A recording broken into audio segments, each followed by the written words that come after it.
just backtrack a bit, why we have formalized the formation of a trans forum in Southern Africa is we realized as a group, as a minority within a minority, that our issues were always sidelined in favor of the issues to do with gay people and gay men and lesbian women. And let's not even going to go into the aspect of the intersex people, because that's another can of worms.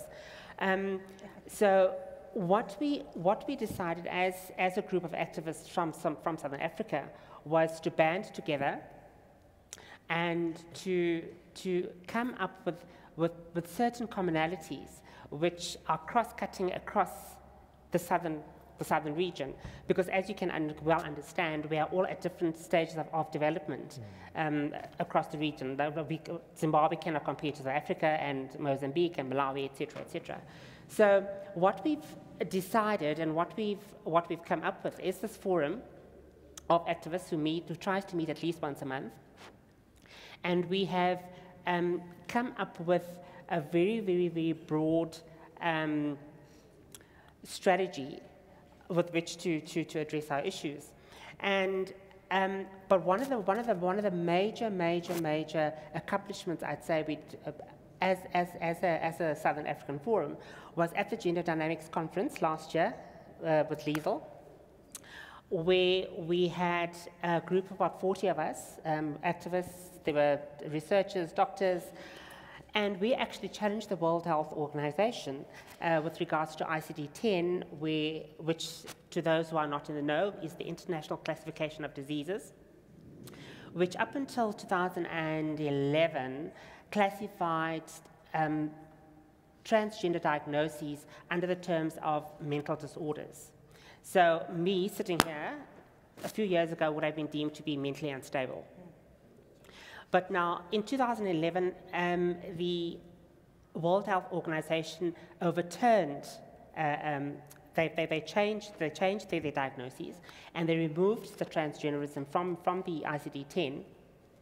And what they've done with that is they are revising it now into the ICD-11, which will be published in 2018. But in the ICD-11, they are still wanting to classify gender incongruence in children as a mental disorder. Now that, to us, is a huge problem, because coming from where we're coming from, you know, a person will say to you, oh, so when did you decide to transition? You know, it's like, hello, when did you decide to be born? You know what I'm saying? It's, a trans person is born trans. You know, this identity that I've had throughout my entire life, from as young as I can remember. And that goes to say for each and every single trans person that I know and that we work with.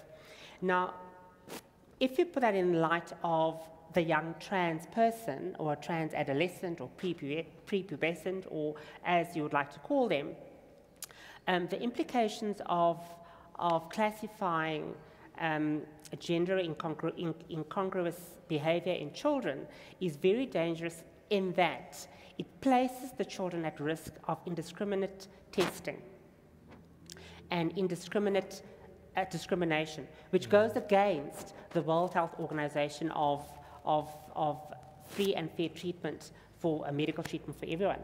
And it actually violates the human rights of the young children. So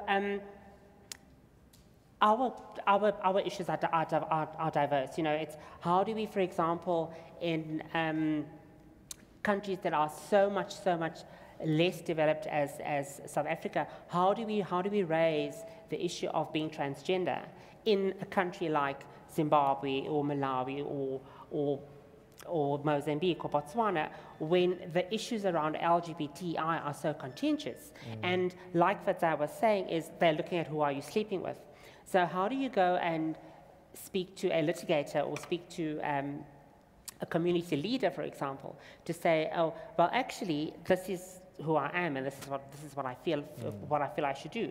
So what the question I would like to throw to our legal panelists is there any advice you could give, sort of cross-cutting across the region? Because as a forum, we need to move together as a unified body, And South Africa is always the leader, which is why we always meet in Johannesburg or Cape Town. But the thing is, what is it that you suggest we could do or we can do as a regional trans body to fast track our issues to be brought to the table with legislators? Steve?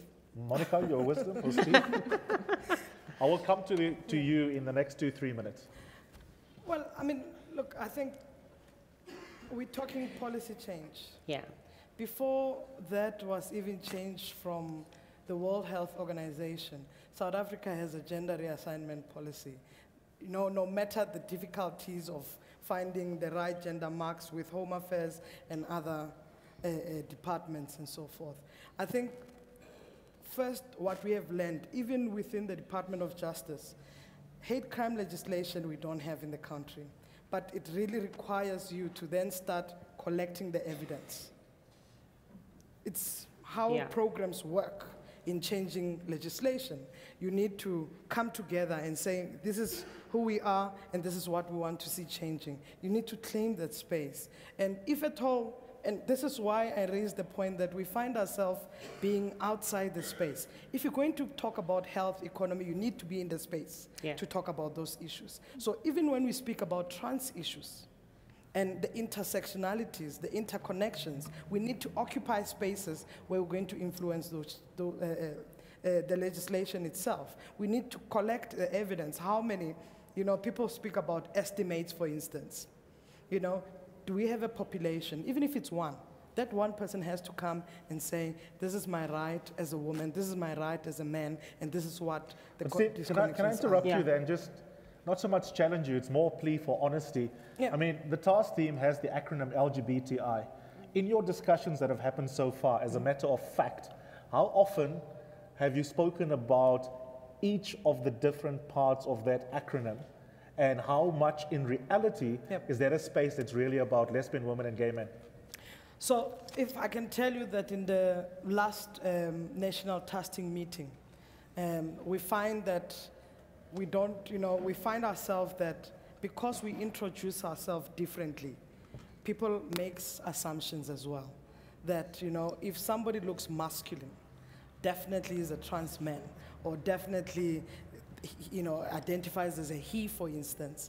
And we find that we're now looking at how do we even address each other in that space. But secondly, it's also the people who are in the room and how do we take it back. So how often do we then engage with SAPS? I mean, HIVOS now is supporting access to justice programming, where we launched a program, I Serve Equally, as organization with SAPS, to then say, SAPS talk about the issues. And it's also about targeted messages. You go to any police station, and I don't know, CBS, how many police stations you've been to. Fortunately, not many. No, even health, even clinics, where you find a targeted messaging that it's not a man and a woman holding hands with 2 daughters whatsoever. You want targeted messaging that any gay and lesbian trans person walks in and can identify with that message. And that is the changing of the discourse that I'm talking about. So you have to be in the space before you start then challenging a legislation. So to put it simply, the answer is you don't talk much about trans people and intersex people specifically with unique struggles. Yeah, if I can just come in there, Eusebius, and the reason why it's so vital for us to get our own trans movement going is for this very reason that we've been sidelined for long enough. Yeah. And I hear what you're saying. It's time for us to take our own issues to the table. But the thing is, we are so far behind in the political struggle. For example. If you compare to our struggle with the lesbian women and the gay men, for example. So which is why it is that much more important for us to fast track our issues and our ideas and get them to the table and get assistance by creating allies with people like Cal, people like Amsha, who are very, very strong forces to be reckoned with, within the region. For example, our trans women's feminist leadership institute. Are we trying to form alliances with other feminists people like Cal. They were at our institute meeting in August last year. So these are things which we are still very, very young. Our forum was formalized about a year and a half ago, so we are still very, very young. We have a lot of learning to do. But that said, we are a very, very, very experienced and a very, very dedicated group of about 12 activists from across the region. So it's a lot of work to be done. Just 30 seconds, and then I promise I'm going to go to the audience, because you're raising fascinating strategic questions and also about your own journey as an organization. I find it interesting that you're asking Steve and Monica about possibly legal advice. Can you characterize for us how you would describe your strategy in engaging the World Health Organization? Is it fundamentally a legalistic strategy, asserting certain legal rights, or was it really around medical evidence-based engagement? It was basically around the medical issue, but the strategy we used was on our expert working group in Cape Town. We had Sam Winter, who is a world-renowned legal practitioner, and he actually has served on the World Health Organization in working with trans issues. He's based in Hong Kong. So he was like the leading and the driving force behind our talks. We had in total about 1.5 full days of dealing with the issue. But you see, once the medical aspect is addressed, then you can address your legal aspect as well. You know, your gender recognition, for example, is closely tied to your medical and socio-economic, and so it goes on and so on. It's a big ripple effect. So the starting point is the medical. That's the entry point, where we feel that, like Steve was saying, a lot of I know in South Africa, for gender reassignment surgery, you need to have undergone medical assessment, psychological testing, the whole lot. But what we're saying is, trans people know they're trans people. So why undergo forced testing for 2 solid years before you can start going on hormone therapy? You know, that in fact, that in itself is a violation of my basic human right to health. You know, so that's only one of the rights I face being discriminated against. So the issue around challenging the ICD-10, which the Southern African region did, following a campaign by GATE and by TGEU that started in 2010. But they were actually speaking to the World Health Organization against ICD-10. So we, as an African bloc, joined the international community to put pressure on the World Health Organization to overturn the ruling, which thankfully they did in 2000, you know. And now our issue is the point we need to know is how do we forcefully get them to remove the gender incongruence in children, which is a very, very, very sore and strong point in our struggle. Okay, let me give you a chance to intervene. If you put up your hand, I'll recognize you. Just say your name, your organization, and try and keep it reasonably short if you can. I'm happy to talk to the panel the whole day. They're fascinating, but let's make it a conversation. Okay, we've got a couple of roving mics. Recognize, lady at the back. Yes.